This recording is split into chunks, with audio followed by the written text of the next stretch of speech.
Welcome. In this presentation, Interpreting with Intelligence or Interpreting Smarter, we will apply Bloom's taxonomy to ASL practice. Today, we're going to rethink how we look at our growth as interpreters, not only thinking about accuracy, but thinking more about depth of skill and flexibility and creativity.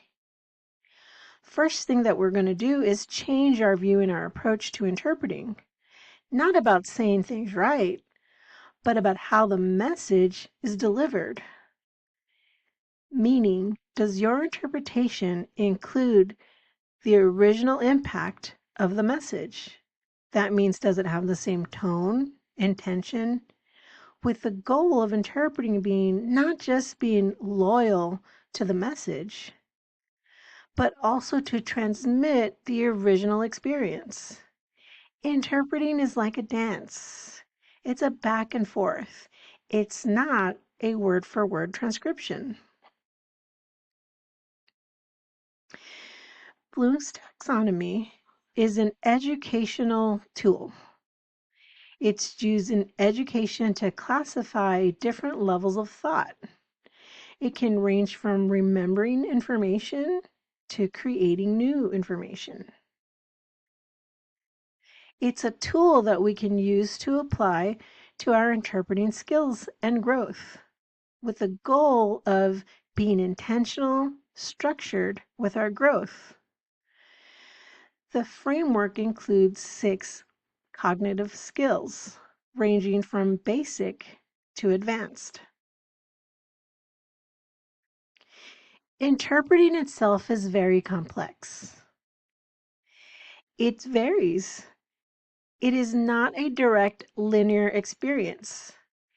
We're not simply repeating information, but rather we're analyzing, connecting, and Bloom's taxonomy can give us a roadmap, something to help our skill develop and help us reflect, analyze, and practice with intention, with the goal of increasing our skills and maybe even mentor other people. Here are the 6 levels of interpreter growth that we're going to explore. Remember, understand, apply, analyze, evaluate, and create. Each of these represents a type of thinking or a type of interpreter choice or move. We'll start with memory. Can you remember what you've just seen or what you've heard? Meaning who, what was said first, second, and third? What's the order? This is our base for interpreting. Being precise to what happened before we analyze meaning. There's a suggested activity to watch a video in sign language, and you repeat the same message with no pause. The focus is the order, not interpretation. The next level is comprehension, understanding. Can you explain the same message in your own words? What's the main idea? What are the details? What are the details that are important to the story or the message?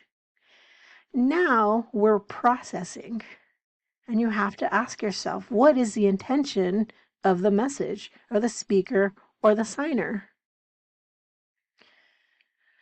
Level 3, we apply.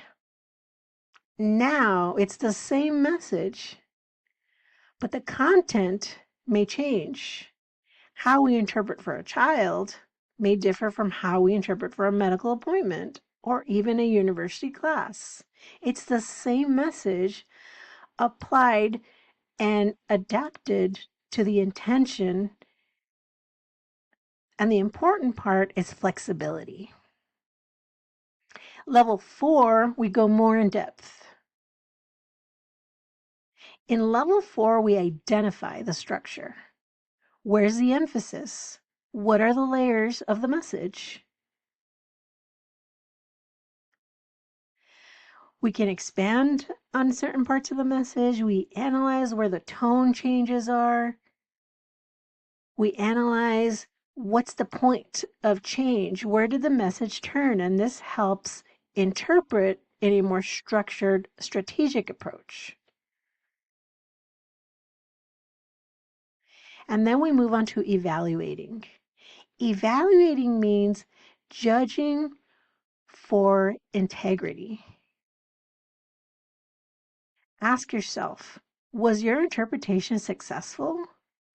Did you deliver the same emotional impact, the same cultural impact, the same communication impact?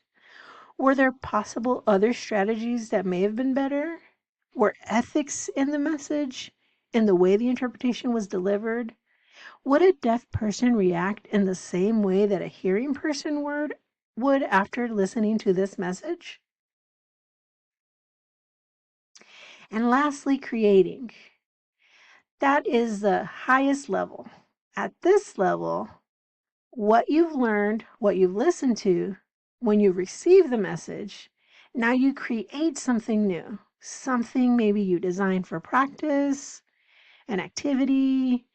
Change the message for a different audience. Use the same message to offer mentorship.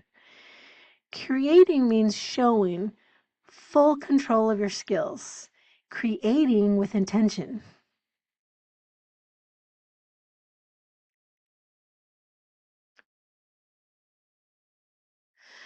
So these are the levels, and they're important. And it's not about passing or failing. It's about growth, growing through different levels of skill. And it's not about, did I say it right? Did I choose the right vocabulary?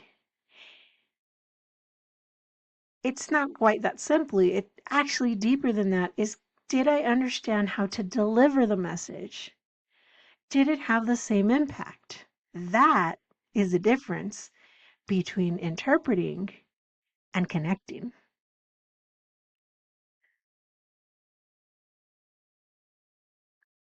You can use this approach to practice. You can do vlogs, watch recordings, podcasts, change the intention of the message, change the story. When that communication has finished, you can ask yourself, what level am I at? And advance in the levels, meaning my work gets more detailed and more advanced. And using this, it can guide you to master the language. You can use your journal and note down what levels you have success at and move on to the next. You can also download a worksheet and share your reflections about your practice and your process, because presence is important in this profession.